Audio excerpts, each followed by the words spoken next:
Good morning, good afternoon, good evening. Welcome to Thoughts of the Young Icon with me, Sam.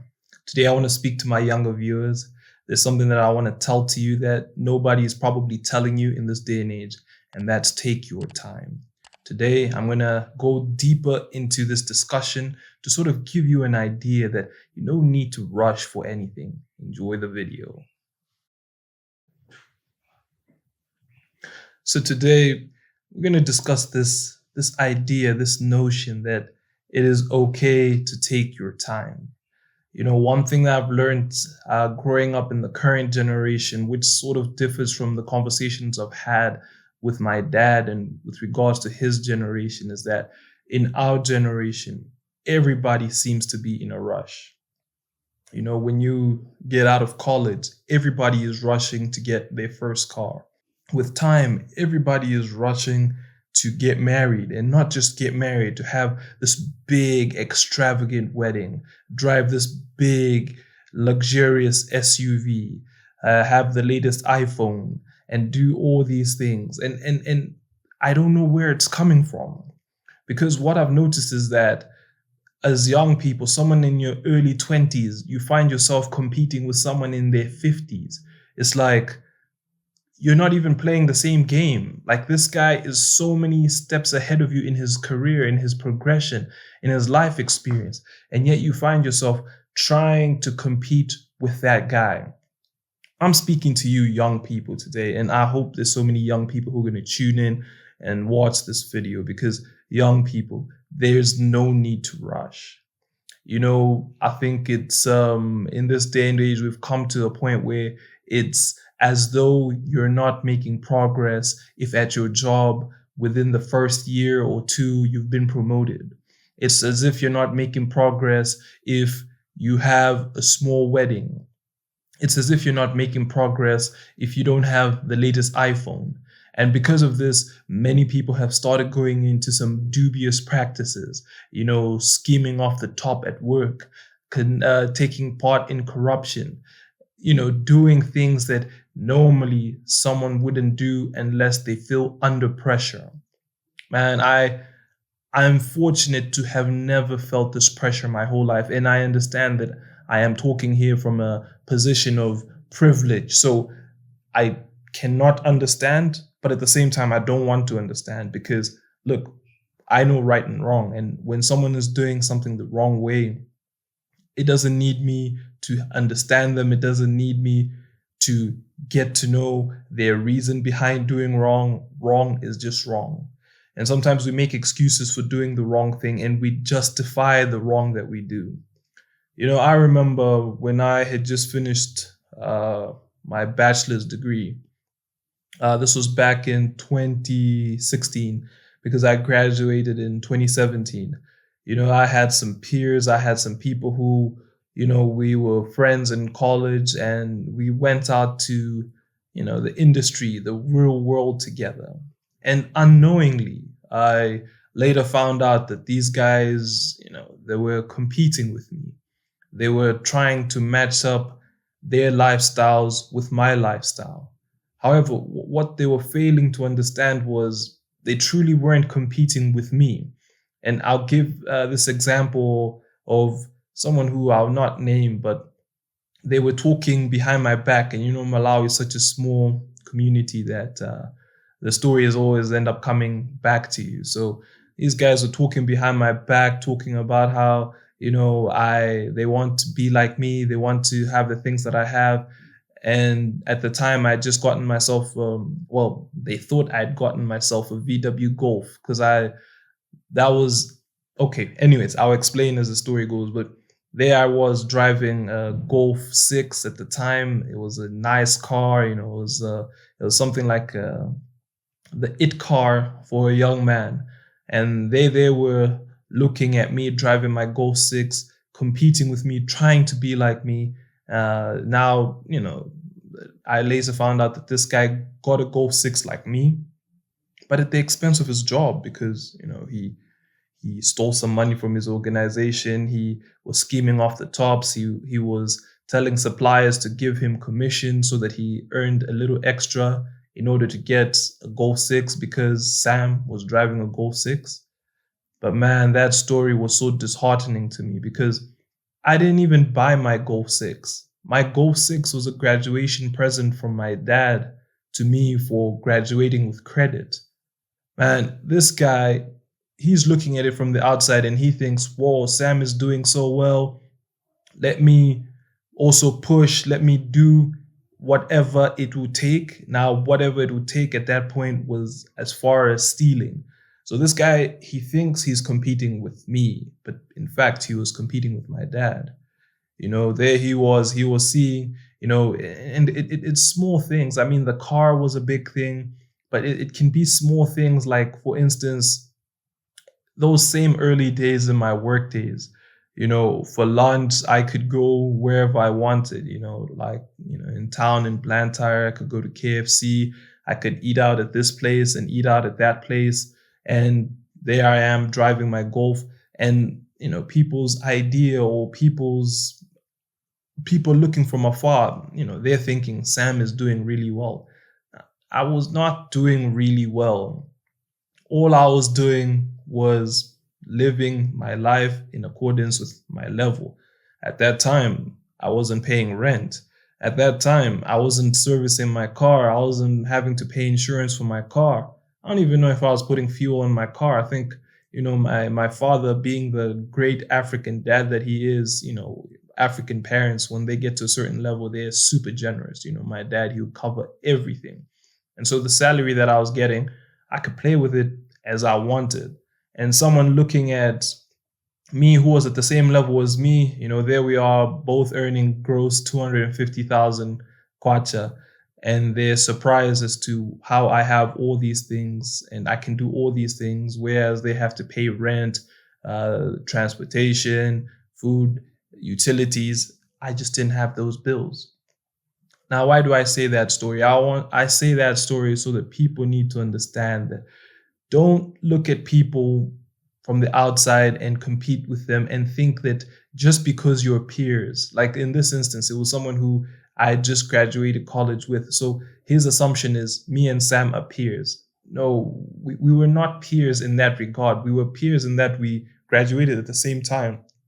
But he was trying to compete with my quote unquote status, but he was not even competing with my status. He was competing with the status of my father, which was sad, especially since he ended up losing his job. And, once your career takes that turn, it's hard for it to recover. Me, on the other hand, when I was in my father's house, I enjoyed all the benefits that my father gave to me. But at the same time, I also understood that that was him and that was not my life. And so I pushed in my career. And I think I'm one of them. I think my wife, she calls me one of the calmest people she's ever known, because indeed I was calm. I mean, the first job that I had, I was earning 250,000 after tax, and the next job that I had, my first ever job, I started earning 250,000 after tax, and this was back in 2016. So that was quite a bit of money, especially for a young man like me with no expenses, with no responsibilities. It was a bit of money. And then with time at that workplace, my salary went up. I got a couple of increments. I think I had hit around 350 net at the time. But I took a step which didn't make numerical financial sense, but I knew it was going to help my career, which was to take a job in a different company, which was more aligned with what I wanted to do. And I took a pay cut of about 200,000. And at the time, that was a lot of money, because I went from netting over 350 to then netting below 200. So I took that step strategically because I understood that the skills that I needed to learn for me to have an even better future required me to move from the company where I was to this other company and then learn. So by doing that, I attained skills which then allowed me in the next job that I got to move from a net pay of around 290 to a net pay of around 1.1 million. And this was back in 2019. So I went from, yeah, so my salary went up like four times or close to four times, because I went from earning a lot to reducing how much I earn, but gaining certain expertise, which then enabled me to earn four times more 2 years later. And again, from there, it has just progressed. So I'm speaking with you, young people. In Malawi here, I know our community is small, our culture is small. Our culture then puts us in a position where, we end up talking, and, when you hear stories about so and so doing XYZ, you start to feel pressure. No, my friends, don't feel pressure. You're running your own race. Don't feel pressure by so and so's progress. Don't feel pressure by someone doing something that you think is worthy of praise, and that should, just because someone is winning doesn't mean that you're losing. I think that's the one thing that we need to learn. Just because someone is winning doesn't mean that you're losing. And just because someone is winning doesn't mean you need to pressure yourself to do things that you wouldn't otherwise do in order for you to feel like you're winning. Young man, young woman, have a life plan. Have things that you want to achieve. Have timelines in which you want to achieve those things. And let me tell you something. There is nothing wrong for you to work 10, 15 years only to get a promotion in your 20th year to become a manager. There's nothing wrong with that. I think we have come to a position, we have come to a place where everyone is in such a rush. Everyone is trying so hard to get to the top that we are starting to forget that there's nothing wrong with being in middle management. There's nothing wrong with being a supervisor. There's nothing wrong with being a clerk. There's nothing wrong with that. There's nothing wrong with having a business that has a turnover of, let's say, 12 million a year. There's nothing wrong with having a business that has a turnover of 6 million a year. There's nothing wrong with having a business that has a turnover of 2 million a year. Listen, the moment you start looking at, let's say, the wealthiest people, the likes of Tom Pinginger, and you want to compare yourself to them, you're always going to feel bad. And that's the same way people feel in the US, man, when they're looking at the likes of Elon Musk. You can be someone who's earning good money in the US, let's say $100,000, $200,000 a year. But when you look at Elon Musk, you're going to feel like you're poor. But you're not poor. You're living a good life. You're living an okay life. And in like manner, you who's maybe watching this video, let's say you don't have a degree, and so you feel as if your life is stuck at the bottom, that you never rise. No, that's not true. You can rise, and it can take time.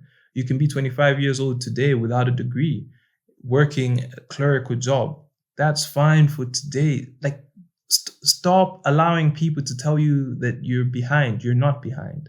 You're working at your pace. You have your life plan, and you stick to the plan. So you have your clerical job today. Get a certificate. Get a certificate in business admin. Get a certificate in whatever field that you have interest in. Get a diploma. And it doesn't matter if it takes you until you're 30 years old. That's fine. Get a degree by 35. That's perfectly fine. Get your master's at 50. That's perfectly fine. You're not in a race with anybody. You're not looking to impress anybody. And in fact, what I would encourage a lot of people, because I understand the situation on the ground in Malawi, there are very few managerial jobs. There are very few director level jobs. There are very few CEO jobs. That's fine, and the knowledge of that in and of itself should let you know that if you don't get there, there's millions of other people who are also not there.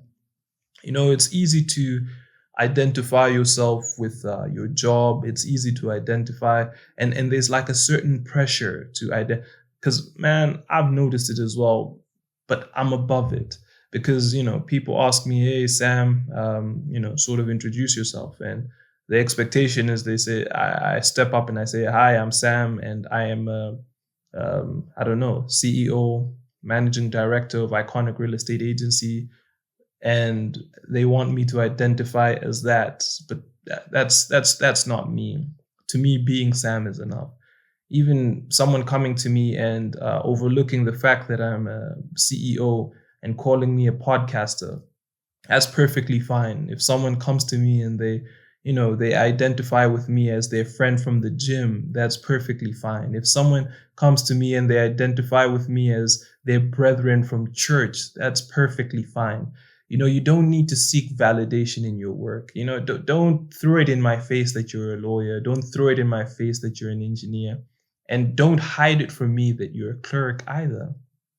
There's not, I mean, you can be a clerk and be as happy, as proud, as fulfilled as a CEO who's suffering.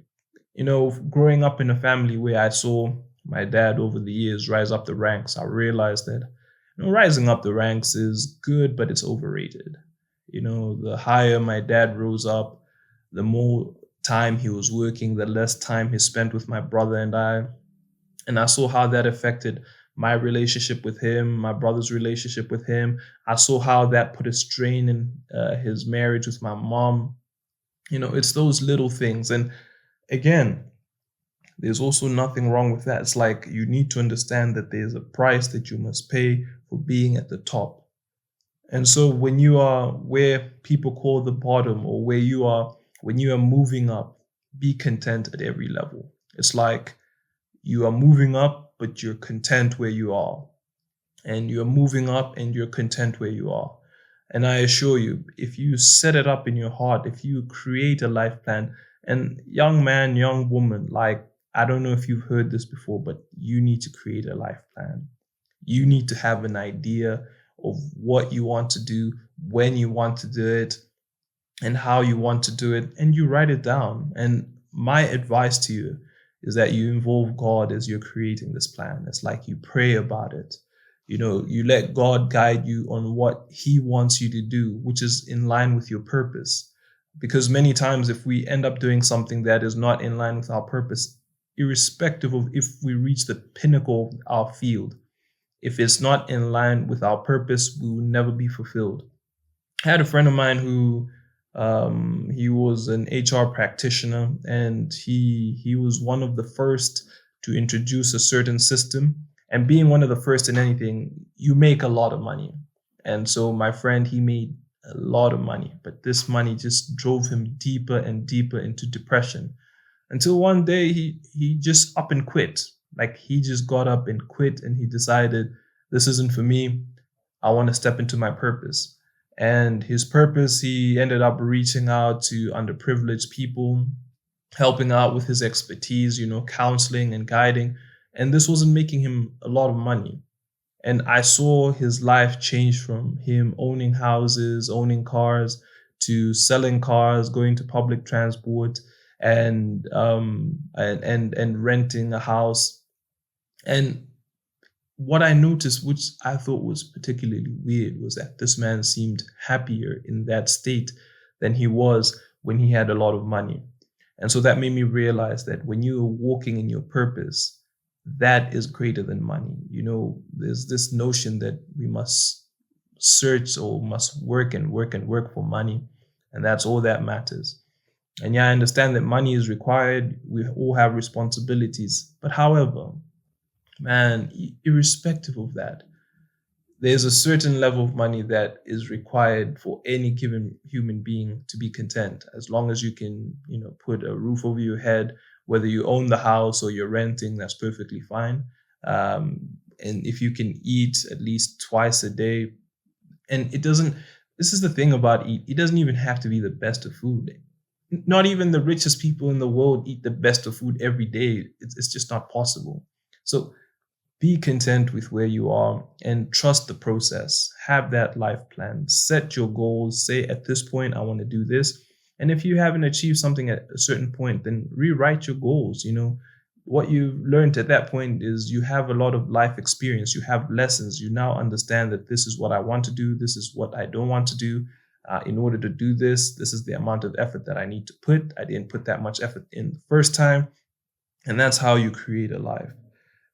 Don't find yourself in a situation where, because you want to get big today, you're doing corruption. Because you want to get big today, you are trading your body for promotion. because you want to get big today, you are doing something dubious, you are stealing, you are killing, you are going to a witch doctor.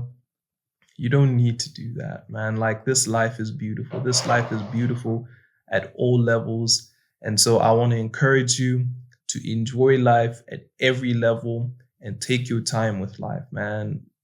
I'll tell you something that you probably already know. This is how this thing ends for everyone. We die. Like, for everyone. There's no escape. So as you live your life, don't live your life trying to be like someone else. Live your life being you, because there'll never be a better you than you.